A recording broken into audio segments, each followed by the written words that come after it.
Navpravah news સમયની સાથે અફવા નહીં ફક્ત સમાચાર। નમસ્કાર, નવપ્રવાહ ગુજરાત ન્યૂઝમાં આપનું હાર્દિક સ્વાગત છે। વોર્ડ નંબર 6 જડોલાની વાડી પાછળ છેલ્લા 9 વર્ષથી બાકી રહેલ કામ કોંગ્રેસના કોર્પોરેટર સુનિલ વસાવા દ્વારા પૂર્ણ। ડભોઈ નગરપાલિકામાં કોંગ્રેસનું બોર્ડ સત્તામાં આવતા વોર્ડ નંબર 6 માં ઘણા વર્ષોથી ગટરની હાઉસ ચેમ્બરની કામગીરી માટે વારંવાર લેખિત મૌખિક રજૂઆતો કરવા છતાં અગાઉના કોર્પોરેટર તેમજ તંત્ર ઘોર નિંદ્રામાં હોય। સત્તા પલટો થતા કોંગ્રેસના કોર્પોરેટર સુનિલ વસાવા દ્વારા તેમની ટીમ સાથે રાખી અને ઝરોલાની વાડી પાછળ મેલડી માતાના મંદિર પાસે ગટરની હાઉસ ચેમ્બર બનાવી આમ જનતાનો વિશ્વાસ જીત્યો છે અને જનતાના રાહતનો શ્વાસ લઈ રહી છે। વધુ અહેવાલ માટે જોતા રહો નવપ્રવાહ ગુજરાત ન્યૂઝ।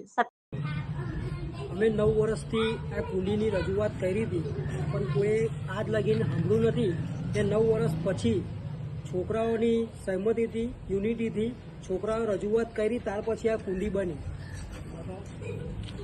છેલ્લા 9 વર્ષથી આ ઝરોલા વાઘાની વાડી જે છે એની પાછળનો જે વિસ્તાર કરો મેલડી માતાનું જે મંદિર છે ત્યાં ચોમાસા દરમિયાન જે પાણી ખરું ચોમાસા દરમિયાન જે પાણી આવે પછી આ ઘરના જે પાણી આવતા હતા એ કુંડી જે અહીં મેન હતી એ 9 વર્ષથી આ લોકોએ વારંવાર રજૂઆત કરેલી હતી તે આજ દિન સુધી કોઈ સાંભળેલી નહીં।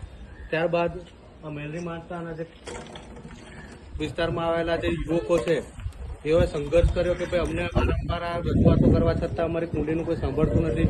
ત્યારબાદ અમની રજૂઆતને ધ્યાનમાં રાખી તાત્કાલિક ધોરણે અમે એમની જે કુંડીની જે જરૂરિયાત હતી આજરોજ અમે પૂર્ણ કરેલ છે। આ તમારે કુંડી બને ભાઈ તમને કેવું લાગ્યું હતું? કમ્પ્લીટ હવે કામગીરી કેવી છે તમારી? પાણી કમ્પ્લીટ જાય છે હવે એવું અમને કરી આપ્યું એટલે અમારો 9 વર્ષનો રજૂઆત પૂરી થઈ હતી।